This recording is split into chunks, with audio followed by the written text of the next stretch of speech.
Eh bien salut tout le monde, j'espère que vous allez bien aujourd'hui. On se retrouve pour dessiner un petit chaton tout kawaii dans le style un peu manga anime. Je vous avais dit qu'on se ferait des tutoriels plus faciles d'ici peu. On n'a pas besoin de couleurs pour celui-là, juste d'un critérium ou un crayon et puis un stylo noir. Pour nous faciliter le dessin, je vais faire une grille de 9 cm de longueur sur 11 cm de hauteur. On la divise en deux, horizontalement et verticalement, et puis on recoupe en deux les 4 cases, pareil verticalement et puis horizontalement. Ça va nous donner une grille de 16 cases. Pour commencer, je vais tracer les contours du petit chat par étapes. Pour la tête, on fait une forme arrondie, alors je ne peux pas vous décrire parfaitement sa forme, mais n'hésitez pas à observer les contours. La tête rentre dans ces 9 cases, le but c'est de faire quelque chose de symétrique. On peut partir sur une forme carrée sur laquelle on arrondira beaucoup les coins, et ça nous donnera ce genre de forme. Ensuite, vu qu'on est sur la tête, je vais ajouter les oreilles. Celle de droite s'arrête à l'angle de la grille. Elle est bien tendue vers le haut, et celle de gauche est légèrement tombante. Mais là aussi, vous avez le choix entre refaire la même de chaque côté, ou choisir de modifier un détail comme ici. Tant que j'y suis, je rajoute sur le trait un petit rond pour la bouche, et un petit triangle juste au-dessus pour le nez.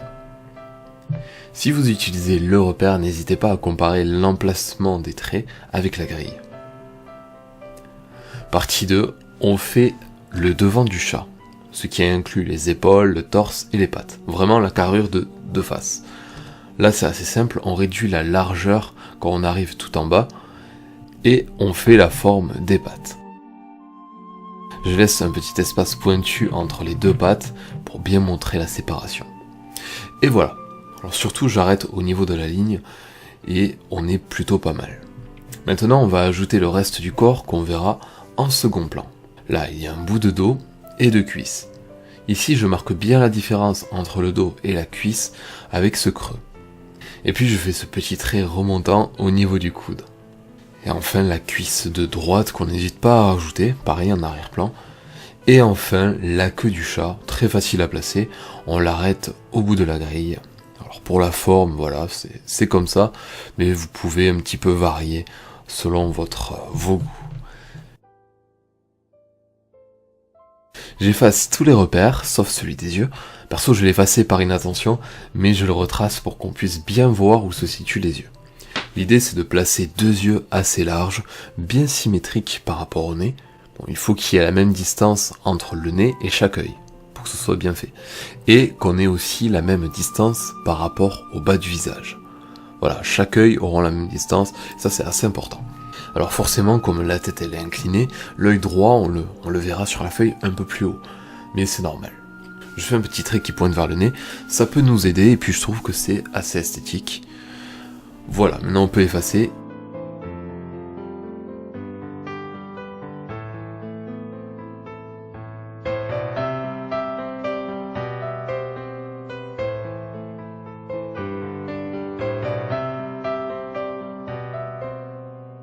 Alors je prends un stylo noir et je repasse le contour de l'œil avec une bonne épaisseur sur les côtés et une épaisseur un peu plus petite en haut et en bas. J'ajoute un petit cil vers le haut.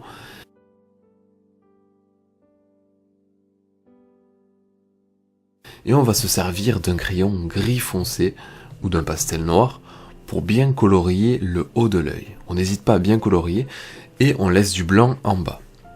Maintenant une petite technique. Comme on n'a pas tous des estompes en papier, et ça je l'ai bien compris, je vais utiliser un coton-tige pour faire un dégradé dans l'œil.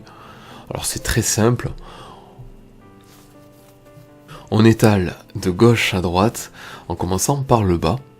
Parce que si vous avez commencé vers le haut, vous allez avoir le coton-tige complètement imbibé, et du coup ça va pas faire de dégradé. Donc commencez bien par le bas. Et si c'est pas assez foncé en haut, faut pas hésiter à rajouter une couche de crayon sans forcément le restomper. Voilà, maintenant qu'on a notre dégradé, on va faire un petit reflet dans l'œil. Prenez de la peinture blanche ou du blanco, et sur le côté gauche, en haut, j'ajoute un petit trait blanc au même endroit dans les deux yeux. Voilà, on fait ça pour les deux yeux. Puis un second petit point blanc juste en dessous, voilà, ça rajoute un peu plus de détails.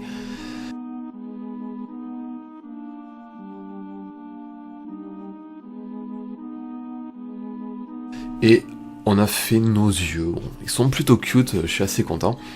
On va s'occuper maintenant d'ancrer notre personnage en noir. Je prends un stylo noir et je fais tout le contour en essayant de faire des tracés propres et réguliers.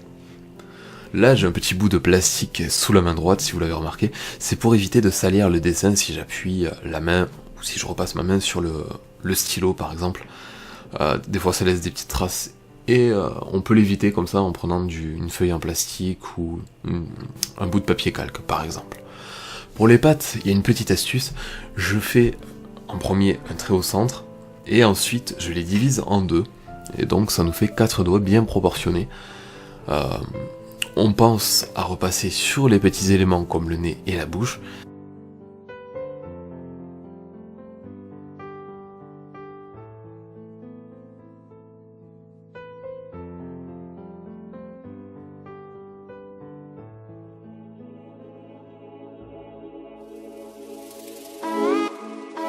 Pour terminer, avec le doigt, ou le coton-tige s'il est déjà imbibé, je vais assombrir les zones à ombre et en arrière-plan.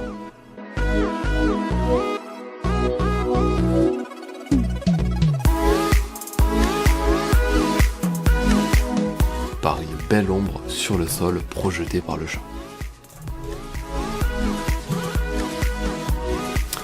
Voilà, le dessin est terminé. Bon, j'espère que ce petit chat kawaii vous aura plu. On en fera d'autres dans ce style si vous le trouvez sympa. Alors j'ai lu vos commentaires sur la dernière vidéo et les avis étaient assez partagés, ce qui est normal, mais j'ai pas assez incité sur le fait qu'il fallait également pratiquer le dessin assez régulièrement pour progresser. Mais ça me semblait tellement évident, et c'est pour ça que j'ai omis de le préciser. Mais forcément, voilà, il faut aussi s'entraîner à dessiner un peu de tout, de temps en temps, et tenter aussi des nouvelles choses, ça nous permet d'apprendre.